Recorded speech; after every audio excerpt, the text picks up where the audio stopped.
Hello दोस्तों, स्वागत है आपका पेपर हैकर की यूट्यूब चैनल में। और आज हम करने जा रहे हैं प्रैक्टिस सेट नंबर 12। ठीक है, प्रैक्टिस सेट नंबर 12 का हम सेकंड पेपर जो रागा वाला सेक्शन है वो अटेम्प्ट करेंगे आज।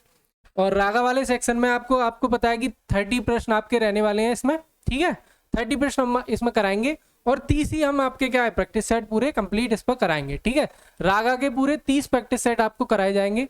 रागा में क्या होता है, आपका रीजनिंग, मैथ और जीएस का कॉम्बिनेशन होता है। ठीक है, तो यहाँ पर 30 प्रश्न आपके रहते हैं, आपको लगभग 25 प्रश्न से प्लस में आपको करने की कोशिश करनी है। ठीक है, हम देख लेते हैं हमारा पहला प्रश्न क्या है रागा वाले का। ये इंग्लिश का सेक्शन निकाल देते हैं। पहला प्रश्न आपका देखो, ये हो गया आपका पेपर सेकेंड। ठीक है, पेपर सेकेंड ही आपका रहता है। और इसका पहला प्रश्न आपका क्या है, पहला प्रश्न जो है वो कह रहा है सुप्रसिद्ध कोहिनूर हीरा शाहजहां को किसने उपहार में दिया। बताइए किसने उपहार में दिया था सुप्रसिद्ध हीरा शाहजहां को। ठीक है, तो आपके 4 ऑप्शन दिए गए हैं, औरंगजेब, यहाँ पर मुराद, यहाँ पर मीर जुमल और यहाँ पर अबुल हसन कुतुब शाह। ठीक है, तो आपका जो सही आंसर हो जाएगा यहाँ पर वो हो जाएगा आपका मीर जुमल। ठीक है, मीर जुमल क्या हो जाएगा, सही आंसर हो जाएगा। तो कोहिनूर जो हीरा था वो शाहजहां को इसने दिया था। ये कौन था, ये गोलकुंडा का वजीर था,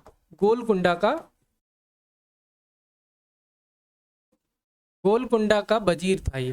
ठीक है, और इसका दूसरा एक नाम था, इसका जो दूसरा नाम था वो क्या था, इसका जो दूसरा नाम था वो था मोहम्मद सैयद। ठीक है, इसको क्या कहते हैं, मोहम्मद सैयद भी इसको कहते हैं। इसने जो कोहिनूर हीरा था वो शाहजहां को उपहार में दिया था। ठीक है, ये गोलकुंडा का वजीर था। यहां तक जो है इस क्वेश्चन को आप नोट कर लेंगे। नेक्स्ट प्रश्न की ओर चलते हैं। नेक्स्ट क्या कह रहा है आपका, नेक्स्ट हमारा प्रश्न है कि निम्नलिखित में से किसने हितोपदेश का फारसी में अनुवाद किया था। ठीक है, तो आपको बताना है कि हितोपदेश किसने लिखी थी। सबसे पहले तो हमें पता होना चाहिए हितोपदेश किसने लिखी थी। ठीक है, तो जो हितोपदेश थी वो थी, उसके लेखक कौन है, नारायण पंडित। ठीक है, नारायण पंडित जो है वो हितोपदेश के लेखक हैं। और इसका जो फारसी में अनुवाद किया था ये आपको बताना है कि किसने किया था। ठीक है, तो इसका जो फारसी में अनुवाद किया था वो किया था ताजुल माली ने। ठीक है, डी ऑप्शन हमारा क्या हो जाएगा यहाँ से राइट आंसर हो जाएगा। ताजुल माली ने इसका फारसी में अनुवाद किया था। ठीक है, और इसके जो फारसी जो अनुवाद है उसका नाम क्या है, मुरीद उल कुतुब। ठीक है, उसका नाम क्या है, मुरीद उल कुतुब। इसका जो फारसी संस्करण है इसका नाम क्या है, मुरीद उल कुतुब। ठीक है, फारसी में इसका जो संस्करण है इसका नाम है मुरीद उल कुतुब। यहाँ पर इस चीज को नोट कर लेंगे, हितोपदेश के लेखक आपके कौन हो जाएंगे, नारायण पंडित, और ताजुल माली जो हो जाएगा ये मुरीद उल कुतुब जो हो जाएगा इसका। ताजुल माली ने फारसी में अनुवाद किया था और फारसी में जो अनुवाद है उसका नाम क्या है, मुरीद उल कुतुब। नेक्स्ट प्रश्न की ओर चलते हैं। नेक्स्ट प्रश्न क्या कह रहा है, निम्नलिखित में से कौन सी पर्वत श्रृंखला सबसे लंबी है। आपको यह बताना है कि सबसे लंबी पर्वत श्रृंखला कौन सी है। ठीक है, तो हर एक महाद्वीप में कोई ना कोई पर्वत श्रृंखला है। ठीक है, आपको पता है ये कि हर एक महाद्वीप में कोई ना कोई पर्वत श्रृंखला है। तो आपको यहाँ पर यह बताना है कि सबसे लंबी पर्वत श्रृंखला कौन सी है। तो इसका जो सही आंसर हो जाएगा वो हो जाएगा ऑप्शन नंबर डी। ठीक है, ऑप्शन नंबर डी क्या हो जाएगा, इसका बिल्कुल सही आंसर हो जाएगा। यानी कि जो एंडीज पर्वत श्रेणी है ये सबसे लंबी पर्वत श्रेणी है। और ये कहाँ पे पाई जाती है आपकी, ये पाई जाती है आपकी साउथ अमेरिका में। ठीक है, ये आपकी पाई जाती है साउथ अमेरिका में। एंडीज जो पर्वत श्रेणी है वो किस में पाई जाती है, साउथ अमेरिका में पाई जाती है। ठीक है, साउथ अमेरिका में ये पाई जाती है।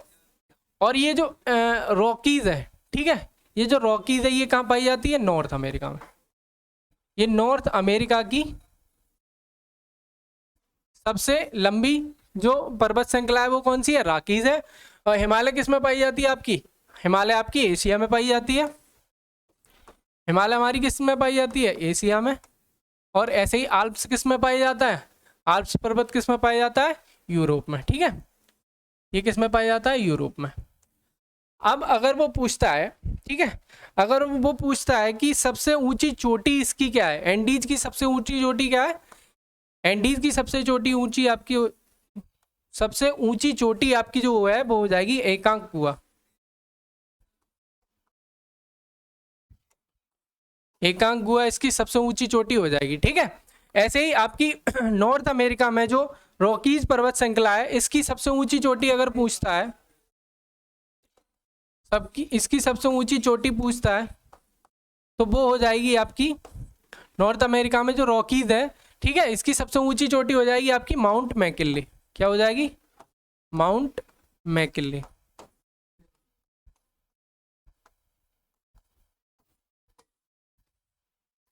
और हिमालय की सबसे ऊंची चोटी कौन सी हो जाएगी? एवरेस्ट, ठीक है। एवरेस्ट जो कि दुनिया की सबसे ऊंची चोटी भी है, ठीक है। एवरेस्ट क्या है?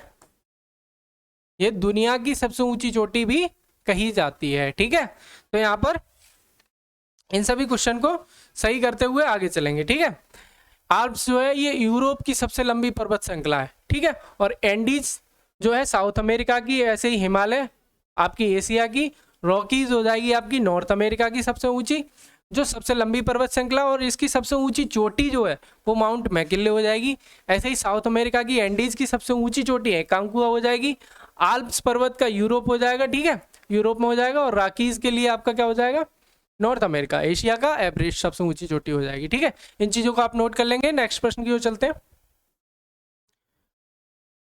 ये इसमें बताना है कि इस समय जो है भारत में सबसे बड़ा तेल शोधन कारखाना निम्न में से कौन सा है। तो इसमें 4 ऑप्शन दिए गए हैं आपके, ये 4 ऑप्शन दिए गए हैं, आपने बताना है कि इसमें से सबसे बड़ा तेल शोधन कारखाना कौन सा है, ठीक है। तो इसमें से बताइए कौन सा कारखाना सबसे बड़ा हो जाएगा। इसमें जो ए ऑप्शन है आपका बड़ोदरा, ठीक है, ए ऑप्शन बड़ोदरा, ये किस में पड़ता है? गुजरात में, ठीक है। ये किस में पड़ता है? गुजरात में आपका पड़ता है। यही क्या हो जाएगा आपका? बिल्कुल सही आंसर आपका हो जाएगा, ठीक है। बड़ोदरा आपका बिल्कुल सही आंसर यहाँ पर हो जाएगा, बड़ोदरा गुजरात। नेक्स्ट प्रश्न आपका क्या कह रहा है? विश्व बैंक का पूरा नाम क्या होता है, ठीक है। विश्व बैंक का आपको पूरा नाम बताना है, ठीक है। तो यहाँ पर विश्व बैंक का जो सही पूरा नाम हो जाएगा वो क्या हो जाएगा? विश्व व्यापार संगठन हो जाएगा, या मुद्रा कोष हो जाएगा, या अंतर्राष्ट्रीय विकास एवं निर्माण बैंक हो जाएगा, या इनमें से कोई नहीं, ठीक है। तो इस चीज को बताएंगे क्या हो जाएगा इसका, ठीक है, बताइए इसका क्या हो जाएगा। तो यहाँ पर जो है इसका सही आंसर हो जाएगा ऑप्शन नंबर सी, अंतर्राष्ट्रीय विकास एवं निर्माण बैंक इसका सही आंसर हो जाएगा, ठीक है। अगर इसकी जो स्थापना हुई थी वो हुई थी आपकी 1944 में ब्रेटन वुड्स सम्मेलन के द्वारा। किसके द्वारा? ब्रेटन वुड्स सम्मेलन के द्वारा, ठीक है। इसकी स्थापना कब हुई थी? 1944 में ब्रेटन वुड्स सम्मेलन के द्वारा इसकी स्थापना हुई थी, ठीक है। यहाँ पर और अगर इसका मुख्यालय पूछता है तो आपको मुख्यालय कहाँ है इसका? वॉशिंगटन डीसी में। कहाँ पर है? वॉशिंगटन डीसी, ठीक है। वॉशिंगटन डीसी में इसका क्या हो जाएगा? मुख्यालय हो जाएगा। और ये आपका दिया गया है विश्व व्यापार संगठन, ठीक है। इसका अगर पूछता है मुख्यालय कहाँ हो जाएगा तो वो हो जाएगा जेनेवा में। इसका मुख्यालय कहाँ हो जाएगा? आपका जेनेवा में इसका मुख्यालय हो जाएगा, ठीक है। वॉशिंगटन डीसी में ही अंतर्राष्ट्रीय मुद्रा कोष का आपका मुख्यालय हो जाएगा, ठीक है। तो इन चीजों को नोट कर लेंगे और नेक्स्ट प्रश्न की ओर चलते हैं। नेक्स्ट हमारा प्रश्न क्या कह रहा है? देखो, भारत में न्यायिक पुनरावलोकन की शक्ति का प्रयोग किसके द्वारा किया जाता है। आपको बताना है न्यायिक पुनरावलोकन का जो उपयोग है वो किसके द्वारा किया जाता है।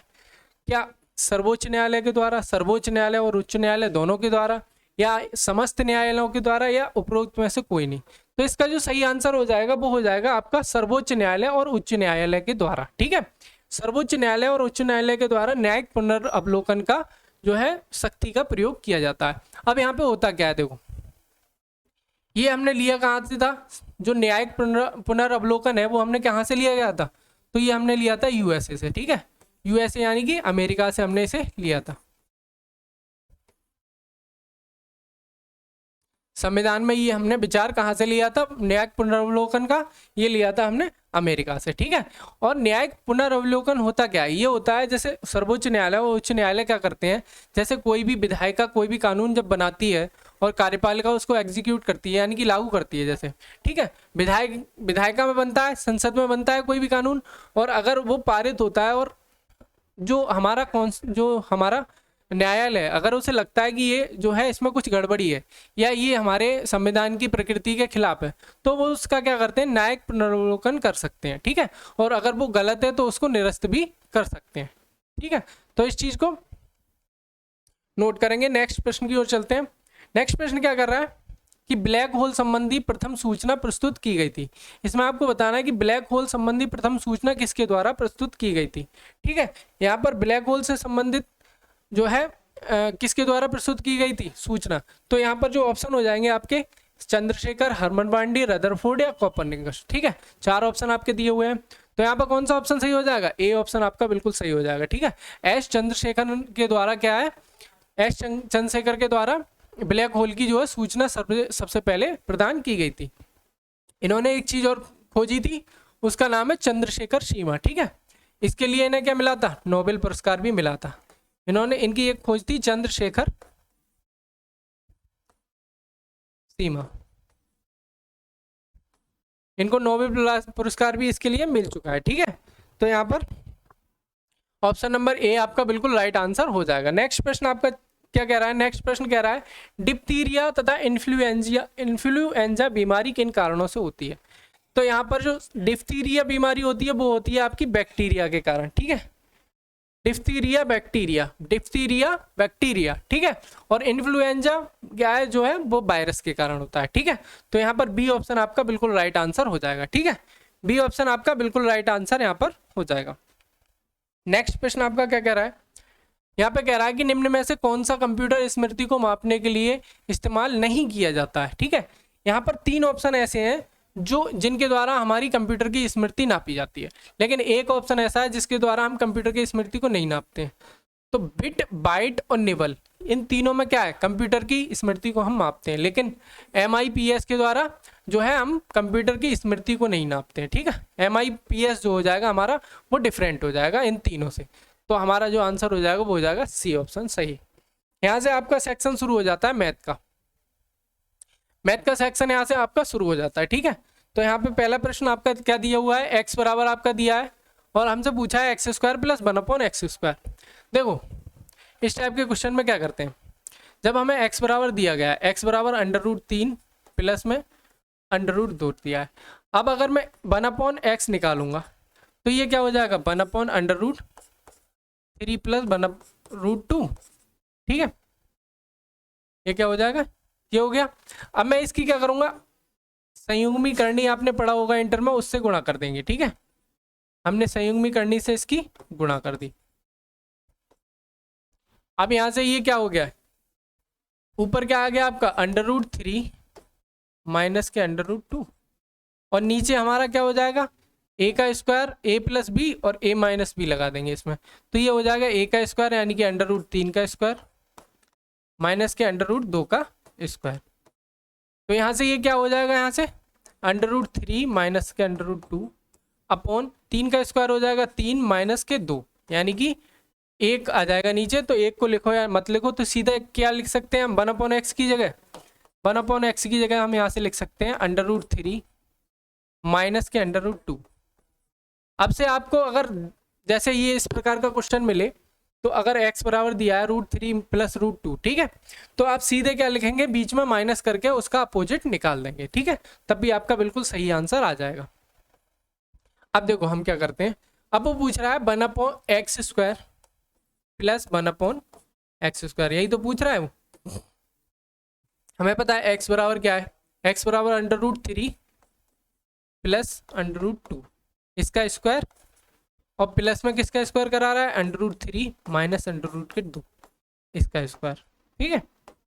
इन दोनों का हमें स्क्वायर करेंगे तो पहले, अब इसको खोलते हैं, देखो पहले का स्क्वायर यानी कि 3 का स्क्वायर 3 हो जाएगा, 3 का स्क्वायर 3 हो गया।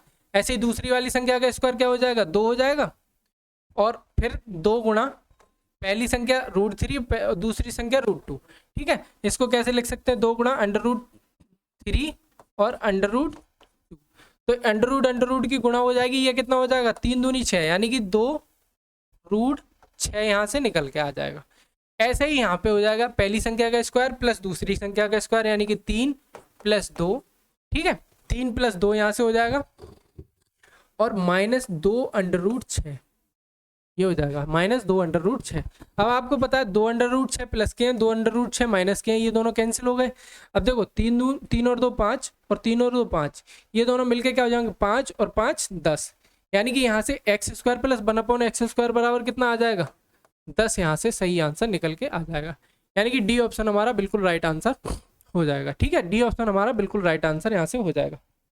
नेक्स्ट आपका प्रश्न क्या कह रहा है, देखो इस टाइप के क्वेश्चन को करने के लिए सबसे पहले आप क्या करेंगे, इसकी घात को सॉर्ट आउट कर लेंगे। ठीक है, घात को सॉर्ट आउट करेंगे तो हमें पता है जब एक ब्रैकेट के ऊपर दूसरी ब्रैकेट करके एक घात लगी हुई होती है तो ऊपर से इसको घात को जो है नीचे की तरफ क्या करेंगे गुणा करते हैं। ठीक है, तो -2 की -1 से गुणा करेंगे, -2 की गुणा करेंगे -1 से, तो हमें कितना प्राप्त होगा, माइनस माइनस कैंसिल हो जाएगा। ठीक है, 2 प्राप्त होगा। ठीक है, तो ये वाली ब्रैकेट और ये वाली दोनों सॉल्व करेंगे तो कितना आ गया हमारा 2।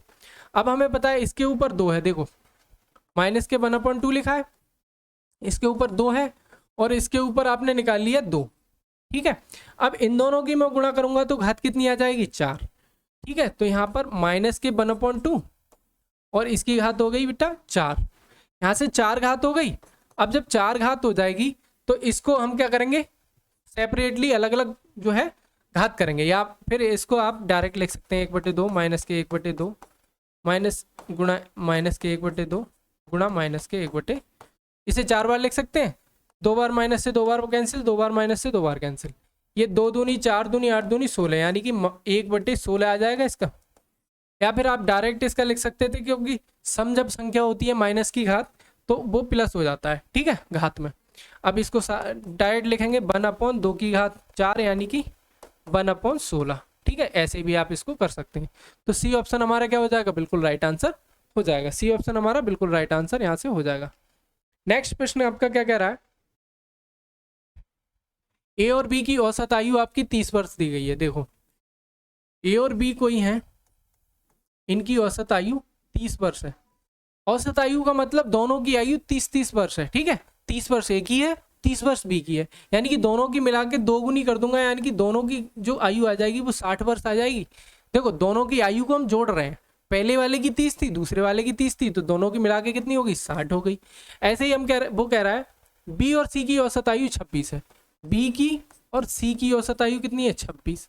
यहाँ भी 2 लोगों की 26 है तो 2 गुनी हो जाएगी, 26 गुणा 2 कर देंगे, 2 लोगों की है तो 52 आ जाएगा। ठीक है, 52 ही आ गया। अब वो पूछ रहा है ए और सी की आयु का अंतर कितना है, यानी कि जो ए की आयु है उससे सी की आयु का अंतर कितना है। हम क्या करेंगे डायरेक्ट, देखो हमें पता है a + b बराबर और b + c, a + b बराबर कितना है 60 है और b + c बराबर यहाँ से कितना है 52 हो गया आपका। इन दोनों को मैं घटा देता हूँ, देखो इसमें से इसको घटा दिया, ये घट जाएगा। ठीक है, a b प्लस का है और b माइनस का है। ठीक है, ये कट जाएंगे, a प्लस का है, माइनस का क्या बचा c बचा यहाँ पर, और 60 में से 52 गए तो कितने बचे 8 बचे। ठीक है, a - c बराबर कितना आ गया आपका 8। वो यही तो पूछ रहा है, ए और सी का अंतर पूछ रहा है वो, तो हमारा सही आंसर क्या हो जाएगा, डी ऑप्शन हमारा बिल्कुल राइट आंसर हो जाएगा। ठीक है, नेक्स्ट प्रश्न की ओर चलते हैं। नेक्स्ट हमारा प्रश्न क्या कह रहा है, देखो एक दुकानदार अपने माल को 15% डिस्काउंट या बट्टे को क्या कहते हैं डिस्काउंट कहते हैं। ठीक है, उसके साथ में बेचता है, यानी कि वो डिस्काउंट दे रहा है, 15% का डिस्काउंट उसने दे दिया है और वो डिस्काउंट देने के बाद 629 रुपए विक्रय मूल्य वाली वस्तु का अंकित मूल्य क्या होगा।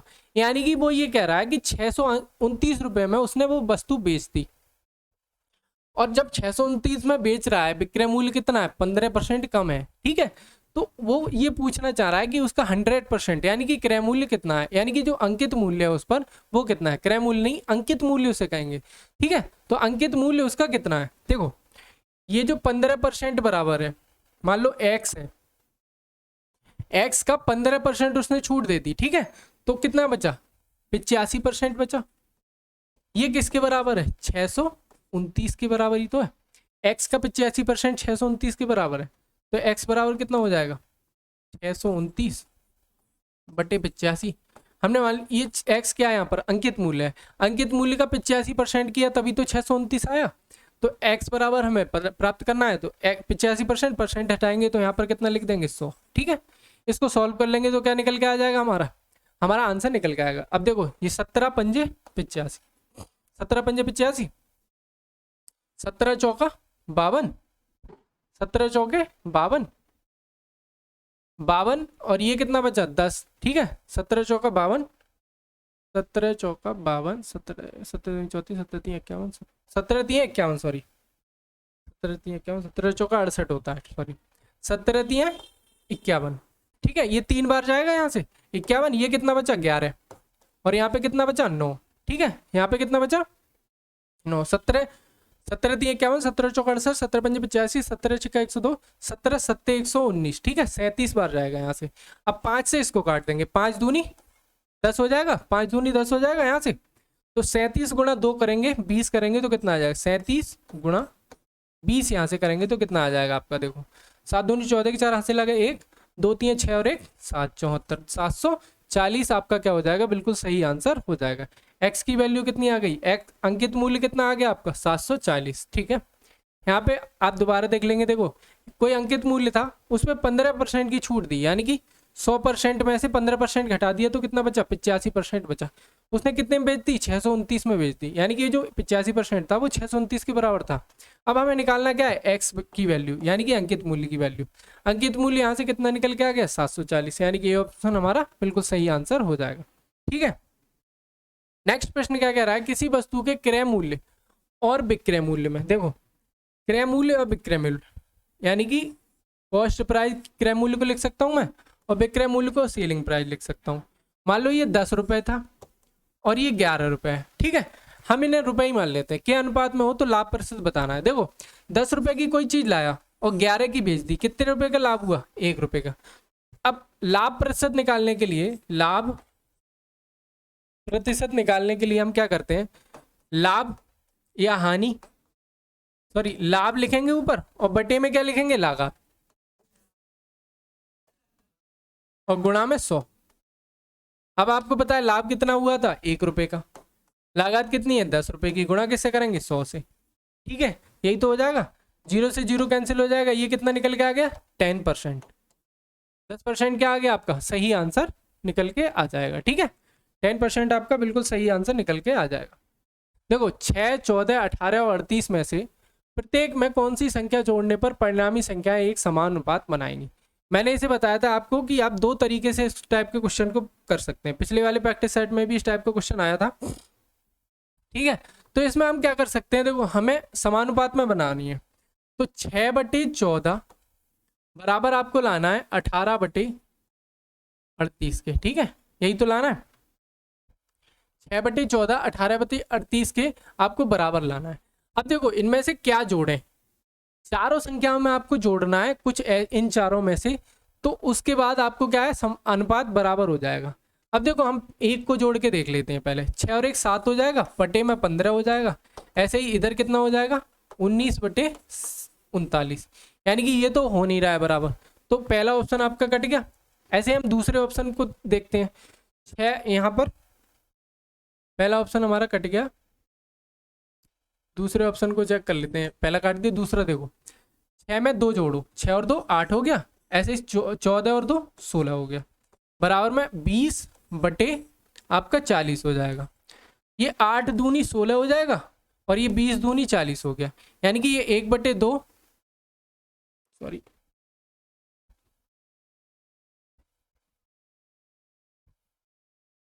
ये हो गया आपका 1/2 बराबर 1/2, यानी कि आपका ऑप्शन नंबर बी क्या हो गया, बिल्कुल राइट आंसर हो गया। यानी कि हम 2 रख देंगे, अगर 2 जोड़ देंगे चारों संख्याओं में तो अनुपात क्या हो जाएगा, समान अनुपात हो जाएगा। ठीक है, समान अनुपात दोनों तरफ हो जाएगा। अब देखो इसको दूसरे तरीके से कैसे करते हैं हम, 6/14 दिया है, बराबर में आपको लगाना है 18/38। अब मैंने माना कि सब में मैंने क्या जोड़ दिया, एक्स जोड़ दिया, सब में मैंने एक्स जोड़ दिया, एक्स मैंने सब में जोड़ दिया। अब हम इसकी क्या करेंगे, गुणा करेंगे, 38 + x और ये हो जाएगा 6 + x बराबर में आपका हो जाएगा 14 + x और ये हो जाएगा 18 + x। इन सब की आपको क्या करनी है, गुणा करनी है। गुणा करके आपका x बराबर 2 आ जाएगा। ये चीज़ आपने खूब इंटर में करी होगी। इस चीज़ को हम सॉल्व करेंगे और आंसर लेके आएंगे, ठीक है। नेक्स्ट प्रश्न आपका क्या कह रहा है, देखो नेक्स्ट प्रश्न क्या कह रहा है, किसी आयत की लंबाई और चौड़ाई में क्रमशः 20% और 25% की वृद्धि की जाती है, परिणामी आयत के क्षेत्रफल में वृद्धि होगी। ठीक है, इस प्रश्न को सॉल्व करने की कोशिश करो। अब देखो इस टाइप के क्वेश्चन को कैसे करेंगे, आपको पता है क्षेत्रफल निकालना है, ठीक है। हमें क्या निकालना है, क्षेत्रफल निकालना है। हमें क्या निकालना है, क्षेत्रफल इसका निकालना है। तो आपको पता है क्षेत्रफल बराबर क्या होता है, क्षेत्रफल बराबर हमें पता है क्या होता है, लंबाई गुणा चौड़ाई। लंबाई गुणा चौड़ाई है। अब हमें वो कह रहा है, देखो यहाँ पर लंबाई मान ली हमने, लंबाई, और ये मान ली चौड़ाई। यहाँ पे हमने लंबाई ले ली, यहाँ पे इधर लिख लेते हैं थोड़ा सा। देखो यहाँ पे लंबाई ले ली और यहाँ पे ले ली चौड़ाई, ठीक है। लंबाई कितनी थी पहले, वो कह रहा है लंबाई में 20% की वृद्धि कर दी। देखो 20% का और 25% का दोनों का हम कर लेते हैं फ्रैक्शन। 20% का फ्रैक्शन हो जाएगा हमारा 1/4, 1/4 हो जाएगा, 5 हो जाएगा थोड़ी, यहाँ पे 1/5 हो जाएगा और इसका हो जाएगा 1/4, ठीक है। 25% का फ्रैक्शन जब हम करेंगे तो 1/5, इसको परसेंटेज को हटा के बटे में 100 लिख देंगे, उसे काटेंगे तो 1/5 निकल के आएगा, ठीक है। ऐसे ही अब वो कह रहा है कि देखो ये जो वैल्यू होती है नीचे वाली, इसे हम पूरी वैल्यू मान लेते हैं। मान लो पहले लंबाई कितनी थी, 5 थी, पहले लंबाई थी 5, ठीक है। लंबाई में 20% की वृद्धि की है, ठीक है। तो पहले लंबाई 5 थी, अब 5 के ऊपर कितना लिखा है, 1 लिखा है, तो 5 का जो 20% है वो 1 होगा, ठीक है। तो 1 को उसने वृद्धि कर दी, यानी कि 5 थी और 1 बढ़ा दिया तो 6 कितनी कर दी, लंबाई कर दी। पहले लंबाई 5 थी, अब 6 कर दी। ऐसे ही चौड़ाई में 25% की वृद्धि की है। पहले चौड़ाई कितनी थी, 4 थी, पहले चौड़ाई कितनी थी, 4 थी, अब उसने कितनी कर दी, 5 कर दी, ठीक है। इतना समझ में आ गया। लंबाई 5 थी, 6 कर दी, चौड़ाई 4 से 5 कर दी। अब देखो पहले जो क्षेत्रफल बनेगा वो पहले वाली यही तो थी, पहले 5 लंबाई थी, चौड़ाई 4 थी, तो 5 चौक 20 बनेगा, ठीक है। 20 मीटर या सेंटीमीटर जो भी है, 20 में 20 आएगा। ऐसे ही 5 6 30, ये कितना बनेगा, 30, ठीक है। अब कितना बनेगा क्षेत्रफल, 30 बनेगा। अब देखो ये चीज अगर अनुपात में है, ये चीज अनुपात में है, तो हमें इसे चाहे तो काट भी सकते हैं और नहीं चाहे तो ना भी काट सकते हैं। अब आपको देखो पहले जो क्षेत्रफल था वो 20 था, ठीक है, हमें पता है पहले क्षेत्रफल 20 था, अब कितना हो गया, 30 हो गया। कितना बढ़ गया, 10 बढ़ गया।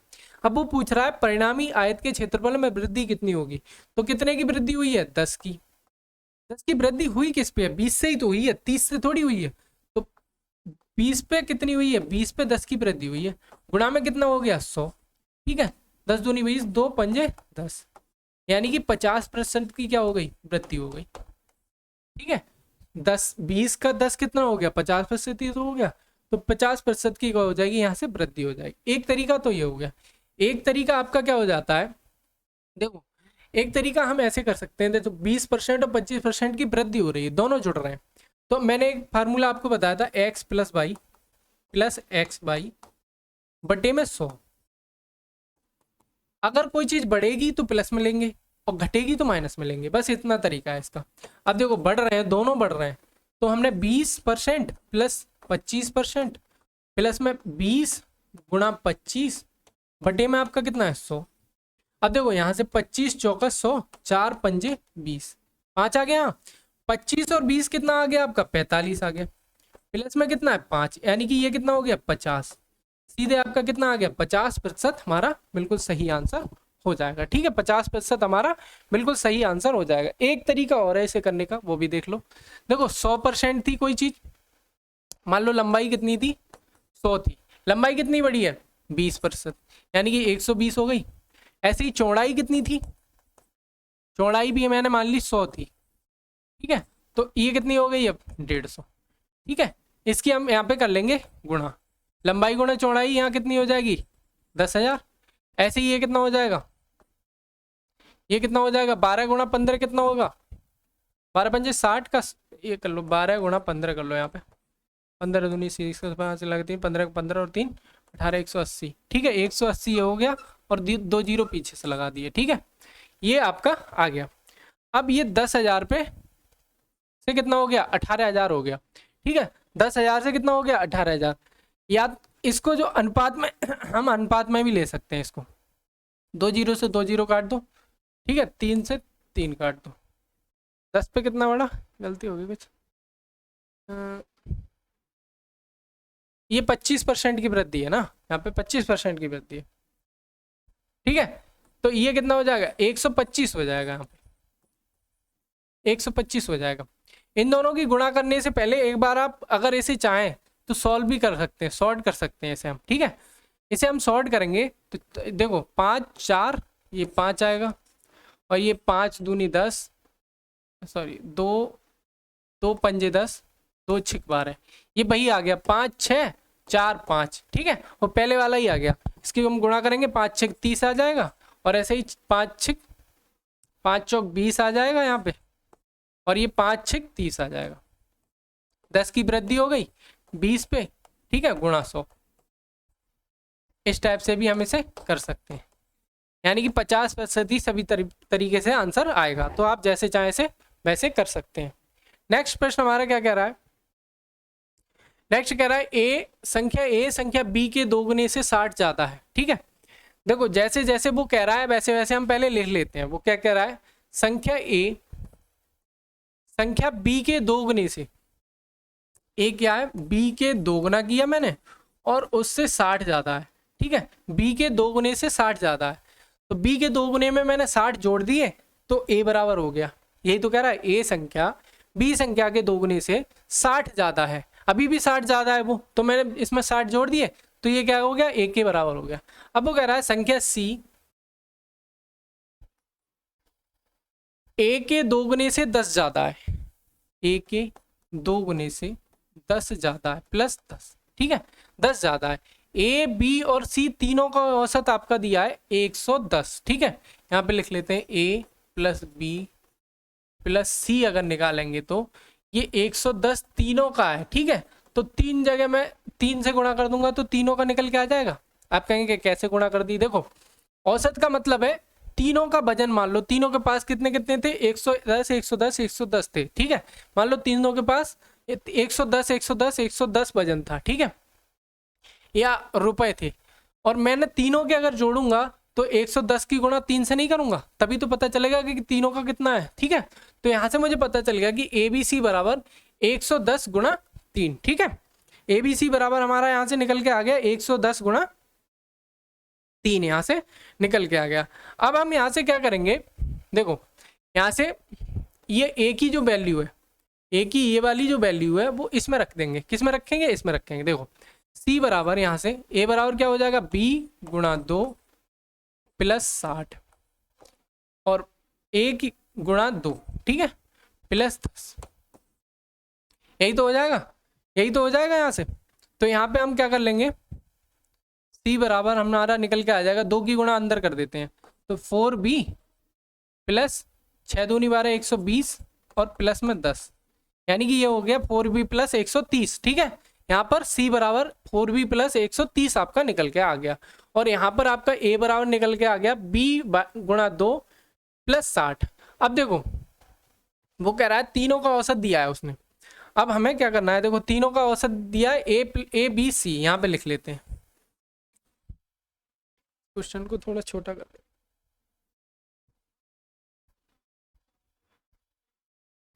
ठीक,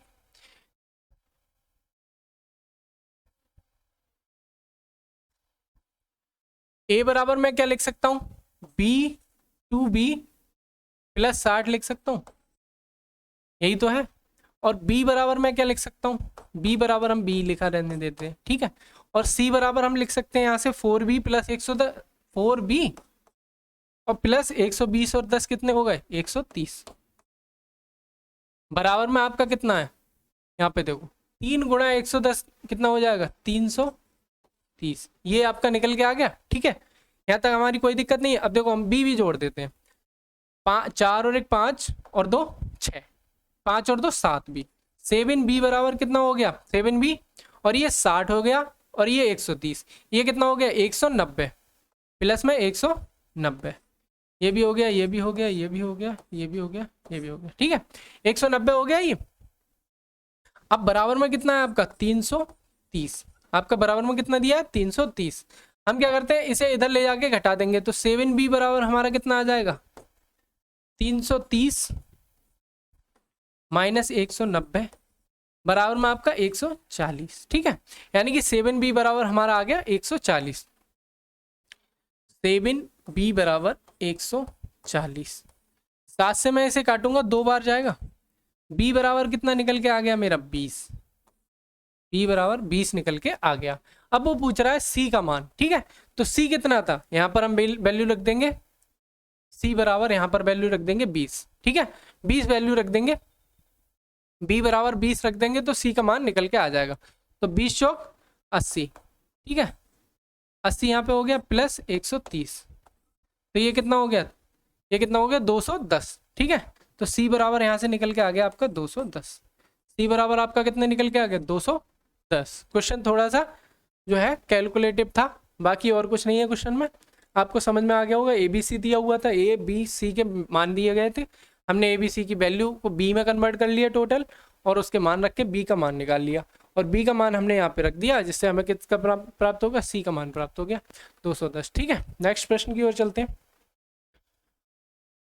नेक्स्ट हमारा प्रश्न क्या कह रहा है, देखो ये कह रहा है दिए गए विकल्पों में से संबंधित शब्द को चुनिए, प्रसन्न, निराशाजनक, गर्व का क्या आएगा, ठीक है, गर्व की जगह यहाँ पे क्या आएगा, जिस प्रकार ये इससे कनेक्टेड है तो गर्व किससे कनेक्टेड होगा, प्रसन्न का अपोजिट क्या होता है निराशा, ठीक है, प्रसन्नता का निराशा, तो गर्व का हो जाएगा आपका नम्र, ठीक है, एक गर्व करता है कोई एक व्यक्ति नर्म होता है, ठीक है, तो बी ऑप्शन क्या हो जाएगा इसका बिल्कुल सही आंसर यहाँ पर हो जाएगा।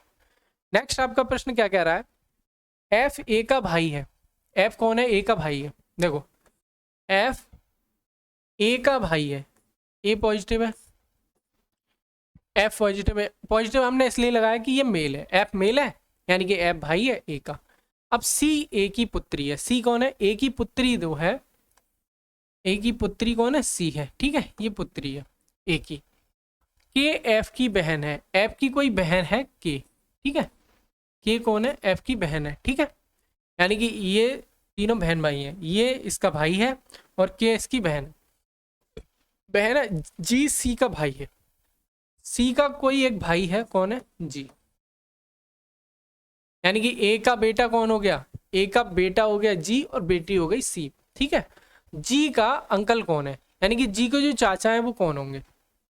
अब देखो जी जो है वो ए की बेटी है, ठीक है, ए जो है सी और जी के पिताजी हो गए, ए यहाँ पर सी और जी के पिताजी हो गए, ए के दो बच्चे हैं सी और जी। अब ए का जो भाई है वो एफ है, ठीक है, ए का जो भाई है वो कौन है एफ है, और ए का जो भाई होगा वो इन दोनों बच्चों का क्या होगा, वो इन दोनों के बच्चों के चाचा होंगे ना, तो जी के अंकल कौन हुए यहाँ से एफ, ठीक है, जी के अंकल ही तो हुए एफ, आपके पिताजी के भाई, ठीक है, इन दोनों बच्चों के पिताजी के भाई कौन हुए एफ, ठीक है, तो यहाँ पर जो एफ होगा वो सही आंसर हो जाएगा। देखो इसमें कौन सा ऑप्शन है एफ, डी ऑप्शन आपका सही आंसर हो जाएगा, ठीक है। नेक्स्ट प्रश्न की ओर चलते हैं हम। नेक्स्ट आपका प्रश्न क्या कह रहा है, हमें पता है इस टाइप की मैट्रिक दी हुई होती है, इसमें हमें क्या करना होता है, बड़ी वाली जो संख्या होती है उसको हमें लाने की कोशिश करनी होती है, ठीक है, तो बड़ी वाली संख्या को लाने की कोशिश करेंगे हम। अब इन तीनों की मैं गुणा करके देखता हूँ, 4 तियाँ 12, 12 दूनी 24, यानी कि बड़ी वाली संख्या नहीं आएगी। अब हम क्या करते हैं, इन दोनों की गुणा करते हैं, 4 तियाँ 12 और 2, 4 दूनी 8, 4 तियाँ 12 और 2 14, यानी कि इन दोनों की मैंने गुणा की और इसे जोड़ दिया, ठीक है, इन दोनों की मैंने गुणा की और इसे जोड़ दिया तो आ गया ये। ऐसे ही 3 पंजे 15 और 2 15 और 2 15 और 2 कितना हो गया 17 हो गया, ये तो बन नहीं रहा है। तो दूसरे तरीके से देखते हैं हम, कुछ और देखते हैं। मैंने पहले इन दोनों की गुणा की थी, ठीक है, हमने पहले इन दोनों की गुणा की थी और इसको जोड़ा था। अब हम क्या करते हैं, इन दोनों को जोड़ते हैं, इसकी गुणा करते हैं। देखो 4 और 3 7, 7 दूनी 14, ठीक है, ये तो बन गया। अब फिर से इन दोनों को जोड़ते हैं, 3 और 5 7, ठीक है, 8, 8 और दूनी 16, ये भी बन गया। यानी कि ये क्या है, ये दोनों प्लस हो रहे हैं और इसकी क्या हो रही है गुणा हो रही है, ठीक है। तो 6 और 4 10 हो जाएगा, 10 दिए 30, 30 आपका क्या हो जाएगा, सही आंसर हो जाएगा। ठीक है, इन दोनों को जोड़कर इसकी गुणा कर देंगे तो कितना आ जाएगा आपका 30 आंसर, बिल्कुल सही आंसर आ जाएगा। नेक्स्ट हमारा प्रश्न क्या कह रहा है, दी गई श्रृंखला में लुप्त पद आपको ज्ञात करना है। अब देखो कैसे, क्या दिया गया है इसमें, इसमें जोड़ा है हमने 1, ठीक है, इसमें हमने जोड़े हैं 2, इसमें हमने जोड़े हैं 3, इसमें हमने जोड़े हैं 4, इसमें हम जोड़ेंगे 5। ठीक है, तो देखो 7 और 4 11 आ गया। अब 11 में 5 जोड़ने के बाद 16 आएगा। ठीक है, आ रहा है, यानी कि सी ऑप्शन हमारा बिल्कुल सही आंसर हो जाएगा। ठीक है, बहुत सिंपल क्वेश्चन था। नेक्स्ट प्रश्न की ओर चलते हैं। इसमें क्या कह रहा है, चिन्ह बदले हुए हैं, वही आपको लगाना है। ठीक है, तो देख लेते हैं कैसे करेंगे इसे। 285 दिया हुआ है। ठीक है, अब गुणा की जगह कौन सा चिन्ह है आपका, 285 काट दें, गुणा की जगह क्या है, गुणा का अर्थ आपका भाग है, गुणा का अर्थ भाग है, भाग लगा दिया। अब 19, ठीक है, 19 लगा दिया, 19 लगा दिया। माइनस का अर्थ क्या हो जाएगा आपका, माइनस का अर्थ बताइए। ठीक है, माइनस का अर्थ बताएं।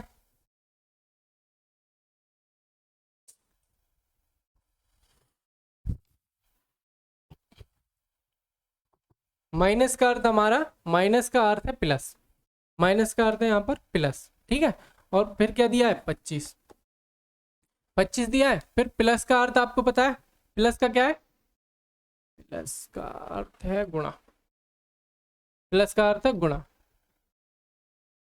फिर 4 दिया है, ठीक है, 4 लिख लिया हमने।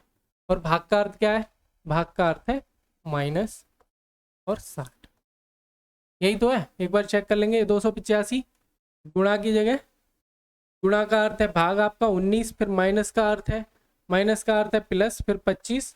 ठीक है, प्लस 25 के बाद भाग का अर्थ है, भाग का अर्थ है आपका माइनस, 25 के बाद, 25 के बाद भाग है, 25 के बाद प्लस है, प्लस का अर्थ क्या है आपका, प्लस का अर्थ है आपका गुणा, और 4 माइनस का अर्थ हो गया आपका, 4 भाग का अर्थ हो गया आपका माइनस। ठीक है, यानी कि सही है ये इक्वेशन आपकी क्या हो जाएगी, बिल्कुल सही हो जाएगी। तो इसे कैसे लिख लेंगे, 285 बटे 19 प्लस आपका हो जाएगा 19 प्लस 25, ठीक है, प्लस 25 गुणा 4 आपका 100 हो गया। ये 25 गुणा 4 ऐसा ही लिख लेते हैं हम सीधे, 100 प्लस 100 माइनस 60। ठीक है, 100 माइनस 60, ये कितना आ गया आपका, निकल के 40 आ जाएगा। ठीक है, ये दोनों यहाँ से कितना निकल के आ जाएगा आपका, 40 निकल के आ जाएगा। और ये कितना निकल के आएगा, 19 से कम 19, 19 से कम 19 और 20, 9 बचे, 19 पंजे 95। ठीक है, 15 प्लस ये यहाँ से आपका 40 निकल के आ गया, 60 का 40 50 55, 55 आपका सही आंसर यहाँ से हो जाएगा। ठीक है, 55 हमारा सही आंसर यहाँ पर हो जाएगा। एक बार चेक कर लेंगे कुछ गलत तो नहीं है। 285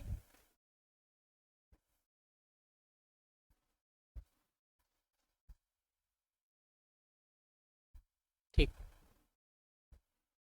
ठीक है, कुछ गलत नहीं है। ठीक है, यहाँ पर बिल्कुल सही आंसर क्या हो जाएगा आपका 55, यहाँ पर उपर्युक्त में से कोई नहीं इसका सही आंसर हो जाएगा। नेक्स्ट प्रश्न की ओर चलते हैं। नेक्स्ट हमारा प्रश्न क्या कह रहा है, देखो ये वाला थोड़ा अलग हटके है, पिछले वाले जितने कराए हैं उससे थोड़ा सा ये अलग हटके है।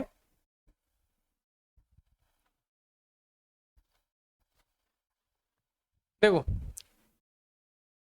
इनको मैंने कहा था गिन लेंगे, ठीक है, गिन लेंगे और उसको डिवाइड कर देंगे, लेकिन इस बार थोड़ा सा ये डिफरेंट है। आप देखो यहाँ पर 1 डी है, यहाँ 2 है, यहाँ लगातार 4 डी दी गई है लगभग। ठीक है, यहाँ पर डी के बाद 1 स्पेस है, यहाँ पर डी के बाद 2 स्पेस है, यानी कि 1 सी यहाँ पर है, 2 सी यहाँ पर है, यहाँ पर कितनी सी होनी चाहिए, 3 सी होनी चाहिए। ठीक है, यानी कि ये सीक्वेंस में बढ़ रहे हैं। ऐसे ही यहाँ पर 2 डी थी, मान लो 2 डी थी, तो यहाँ कितनी हो गई, 3 हो गई, अब यहाँ 4 हो गई, यानी कि डी का भी और सी का स्पेस क्या है, बड़ा है। ठीक है, यहाँ पर 1 सी थी, यहाँ पर 2 थी, यहाँ 3 थी, तो इसको इस प्रकार से फिल करेंगे। तो यहाँ पर कितना भरा है हमने, पहले में डी भरा है, यानी कि ये भी कट जाएगा, ये भी कट जाएगा। पहले में डी भरा है, दूसरे में हमने क्या भरा है, डी भरा है, यानी कि बी ऑप्शन हमारा क्या हो जाएगा, सही हो जाएगा। तीसरे में भी डी और चौथे में सी। ठीक है, नेक्स्ट प्रश्न की ओर चलते हैं। नेक्स्ट हमारा प्रश्न क्या कह रहा है, एक विशिष्ट कोड भाषा को, इसको तो सीधे लिख लेंगे आप, रबर को किस प्रकार लिखा जाएगा यहाँ पर। ठीक है, तो आर के लिए कौन सा वर्ड प्रयोग किया गया है यहाँ पर, देखो आर के लिए ये आर लास्ट में यानी कि 7 प्रयोग किया गया है, 7 सब में कॉमन है। ठीक है, यू की जगह क्या प्रयोग किया गया है, यू किस में है, इसमें सेकंड नंबर पे यानी कि 5, तो 7 5 75 75, ये दोनों काट देंगे हम। ठीक है, 75 75। अब देखो ये हो गया बी बी, यानी कि 2 वर्ड लगातार होंगे, यानी कि बी ऑप्शन आपका बिल्कुल सही हो गया। ठीक है, बी की जगह 8 लिखेंगे हम, बी की जगह 8 यहाँ से लिखेंगे, तो ये वाला हमारा ऑप्शन क्या हो जाएगा, बी ऑप्शन हमारा बिल्कुल राइट आंसर हो जाएगा। ठीक है, बी ऑप्शन हमारा बिल्कुल राइट आंसर हो जाएगा। इसमें इन नंबर्स को इस कोड में दिया गया है, वही हमें सीधे भरना है। ठीक है, नेक्स्ट प्रश्न हमारा क्या कह रहा है, देखो ये कह रहा है एक अनुक्रम दिया गया है जिसमें एक पद जो है लुप्त है, ये लास्ट वाला आपका जो पद है वो हमें बताना है। देखो यहाँ पे एक चीज देखो आप, 3 और 2 5, ये 5 वर्ड है, ये 4 है, ये 3 है, ये 2 है, तो यहाँ पर 1 वर्ड आएगा। ठीक है, ये चीज तो हमारी कंफर्म हो गई। अब देखो यहाँ पे E F G H I, ये एक एक प्लस हो रहा है, फिर आई के बाद जे के एल, यानी कि जे, ये आई कौन से नंबर पे आती है आपकी, 9 नंबर पे, और एल आपका 12 नंबर पे, तो ये कितना प्लस हो रहा है, 9 से 12 जा रहा है, यानी कि 3 प्लस हुआ यहाँ पर, कितना प्लस हुआ 3। ऐसे ही एल एम एन ओ कितना है 15, और ये कितना है 18, तो 15 में 3 जोड़ेंगे तो कितना हो गया 18, यानी कि ये 3 जोड़ के अगला वाला पद आ रहा है। ऐसे ही टी कितने पे होता है 20 पे, तो कितने जोड़ेंगे 23 हो जाएगा, 3 जोड़े। ऐसे ही एक्स कितने पे आता है 24 पे, 24 में 3 जोड़ो आप, 25 26 26 तक खत्म हो गया, फिर 1 से शुरू होता है, यानी कि ए नंबर कौन सा हो जाएगा, पहला नंबर हमारा आएगा। ठीक है, 3 जोड़ के क्या आएगा हमारा ए आएगा। ठीक है, तो ए ऑप्शन हमारा क्या हो जाएगा, बिल्कुल राइट आंसर हो जाएगा। नेक्स्ट प्रश्न हमारा क्या कह रहा है, शब्दकोश के अनुसार इसको व्यवस्थित करना है हमें। ठीक है, शब्द कोश के अनुसार हमें व्यवस्थित करना है। ओ सब में कॉमन है, वो सब में कॉमन है। इसके बाद क्या दिया गया है, ओ आर तक दोनों में कॉमन है। ठीक है, ओ आर तक दोनों में कॉमन है, यहाँ से हम कुछ नहीं बता सकते। अब नेक्स्ट एक कुछ में जी है, कुछ में आई है, देखो जी आई जी। ठीक है, तो जी कौन से नंबर पे आता है आपका 7 नंबर पे, और आई आता है 9 नंबर पे, तो जो 7 नंबर वाले हैं वो पहले आएंगे। ठीक है, तो जी वाले जो वर्ड हैं वो पहले आएंगे, यानी कि हम आई वालों को पीछे काट देते हैं, आई इसमें है और आई इसमें है, इन दोनों को हमने छोड़ दिया। अब जो जी वाले हैं वो पहले आएंगे। ठीक है, अभी हम ये नहीं कह सकते कि इन 3 में से कौन सा पहले आएगा, लेकिन ये तीनों पहले आएंगे, यानी कि 1 5 और 4 पहले आएंगे, 1 5 और 4, 1 5 3 नहीं आएगा पहले। ठीक है, क्योंकि 3 और 2 में क्या है आई है, तो 3 नहीं आएगा, ये वाला ऑप्शन कैंसिल हो गया। 1 5 4 1 5 4, ठीक है, ये तीनों ऑप्शन आ सकते हैं। अभी यहाँ तक हमारा क्लियर हो गया। अब देखो ओ आर जी, इसके बाद ओ आर जी के बाद ए है, इसमें भी ए है, इसमें भी ए है, यहाँ तक भी हम कुछ नहीं बता सकते। अगला अक्षर इसमें क्या है एन, इसमें भी एन है और इसमें भी एन है, यहाँ तक भी हम कुछ नहीं बता सकते कि कौन सा पहले आएगा। अब देखो एक चीज़ है, यहाँ पर ये वाला वर्ड क्या हो गया, खत्म हो गया, यानी कि ये तो पहले आएगा ही आएगा, यहाँ पर इससे आगे कुछ नहीं है, इसलिए पहला नंबर पहले आ जाएगा। पहला नंबर सब में पहले है, इन तीनों में पहले नंबर पे पहला है। ठीक है, पहला हमने काट दिया, ये व्यवस्थित हो गया हमारा। अब बचे कौन से आपके 4 और 5, 4 और 5 बचे। अब देखो एन के बाद इसमें आई है आई, इसमें भी आई है। ठीक है, अब फिर आया है इसमें सी, यानी कि तीसरे नंबर का वर्ड आया है। इसमें आया है एस, ये कौन सा नंबर का है 19वें नंबर का, तो पहले कौन सा आएगा चौथा, तो पहले के बाद चौथा आएगा। ठीक है, 1 4 1 4, यानी कि बी ऑप्शन आपका कैंसिल हो गया। अब ये भी व्यवस्थित हो गया आपका, ये भी व्यवस्थित हो गया। अब क्या बचे आपके ये और ये 1 और 2। ठीक है, 1 और 2 ही तो बचा। आई वाले आपके बड़े बचे, सॉरी आई वाले हमारे बचे, ये दोनों वर्ड बचे ओरिएंट और ओरिजिन। अब इन दोनों में से 3 और 2 में हम देखना है कि कौन सा पहले आएगा। 3 और 2 को हमें देखना है कि कौन सा पहले आएगा। अब हम देखो ओ आर आई ई, यहाँ पर 5 नंबर का वर्ड है, यहाँ पर 7 नंबर का वर्ड है। ठीक है, तो ई वाला पहले आएगा, जो 5 नंबर का वर्ड है वो पहले आएगा, यानी कि 3 पहले आएगा, तो सी ऑप्शन हमारा क्या हो जाएगा, बिल्कुल सही आंसर हो जाएगा। ठीक है, आप समझ गए होंगे कैसे इनको व्यवस्थित करते हैं। जैसे जैसे अल्फाबेट उसके क्रम जो वर्णमाला में दिए गए हैं उसी के तरीके से जो वहां पहले आता है उसी को हम यहाँ पर पहले रखेंगे। ठीक है, नेक्स्ट प्रश्न की ओर चलते हैं। जो ये क्या कह रहा है, यदि बीते कल से पहला दिन, यदि बीते कल से पहला दिन यानी कि कल के भी एक दिन पहले क्या था, गुरुवार था। ठीक है, गुरुवार था। आज से 2 दिन पहले क्या था, गुरुवार था।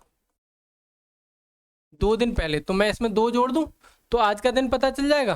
देखो आज के कल से पहले एक दिन गुरुवार, तो गुरुवार, ठीक है, शुक्रवार, आज कौन सा दिन हो जाएगा, शनिवार। ठीक है, तो गुरुवार प्लस 2, गुरुवार, शुक्रवार और शनिवार। आज कौन सा दिन हो गया आपका, शनिवार। शनिवार आज का दिन हो गया। तो रविवार कब होगा, शनिवार के बाद रविवार कब होगा, अगले दिन। तो आने वाला कल क्या होगा, रविवार हो जाएगा। ठीक है, नेक्स्ट प्रश्न की ओर चलते हैं। नेक्स्ट हमारा प्रश्न क्या कह रहा है, इसमें हमें सागर, मछली और नाव के बीच में संबंध आपको बताना है। ठीक है, सागर मछली, नाव, क्या मछली सागर में ही पाई जाती है, आप कहेंगे नहीं, नदी में भी होती है। तो सागर को हम अगर बीच में मान लें, सागर को, तो कुछ मछली सागर में पाई जाएंगी, मछली, और सभी नाव सागर में नहीं होती, कुछ नाव सागर में पाई जाएंगी। इसे सागर मान लेंगे, इसे नाव मान लेंगे। ठीक है, तो कुछ नाव सागर में पाई जाएंगी। ऐसा नहीं हो सकता कि सागर में मछली और नाव दोनों पाई जाएंगी, सिर्फ सागर में ही नहीं पाई जाएंगी। ठीक है, तो ये ऑप्शन इसलिए कट जाएगा। ये कह रहा है दोनों अलग, तीनों अलग होंगे, ना सागर का मछली से कोई संबंध होगा, ये तो बिल्कुल गलत बात है। ऐसे ही ये कह रहा है सागर में मछली और नाव दोनों होंगी और नाव में कुछ मछली होंगी, ये भी बिल्कुल गलत है। ठीक है, तो यहाँ पर जो सही आंसर हो जाएगा वो हो जाएगा आपका ऑप्शन नंबर डी। ठीक है, ऑप्शन नंबर डी क्या हो जाएगा, बिल्कुल सही आंसर हो जाएगा। नेक्स्ट प्रश्न क्या कह रहा है, नेक्स्ट प्रश्न कह रहा है कि इसकी अगली आकृति आपको बतानी है। अब देखो ये 45 डिग्री घूम रहा है, घूम गया, फिर 45 डिग्री घूम गया, ये 45 घूम गया, अब ये नीचे की तरफ आएगा। ठीक है, यानी कि नीचे वाली आकृति हमारी सही होगी। अब देखो यहाँ पर नीचे वाली आकृति कौन सी है, चारों नीचे की तरफ दी हो गई है, हमें इसका तो कोई डाउट है नहीं। अब देखो एक चीज और, 1 2 पत्ती थी इसमें, 1 2 3 पत्ती है इसमें, 1 2 3 4 पत्ती है इसमें, यानी कि 5 पत्ती वाला हमारा आंसर अगला होगा। तो ए ऑप्शन हो सकता है हमारा, ये नहीं हो सकता। इसमें कितनी है, ये भी हो सकता है। इसमें कितनी है, 2, ये नहीं हो सकता। ठीक है, अब हमें पता चल गया कि ए और सी में से कोई सा आंसर होगा। अब देखो यहाँ पे देखो आप, एक पत्ती इसमें है, एक इसमें है। ठीक है, ये वाली पत्ती नहीं बढ़ी, ऊपर वाली पहले बढ़ी। ठीक है, इधर वाली बढ़ी पहले, अब इधर वाली बढ़ गई, फिर किधर की बढ़ेगी, इधर वाली। इस साइड वाली पत्ती कितनी होंगी, 3 होंगी, इधर 2 होंगी, यानी कि सी ऑप्शन आपका सही हो जाएगा। देखो इधर 3 पत्ती हैं, इधर 2 हैं, और ये वाला ऑप्शन क्या हो जाएगा आपका गलत, क्योंकि इधर 2 पत्ती हैं और इधर 3 पत्तियां हैं। ठीक है, तो इस प्रकार से क्वेश्चन सही हो गया। इसका आपको पता ही है, इसका क्या करेंगे हम, इसको पूरा कर देते हैं। देखो इसको हम पूरा कर देते हैं, ये यहाँ से यहाँ तक हो जाएगा, ये ऐसे करके ऐसे देख लो आप कौन सी आकृति सही हो जाएगी।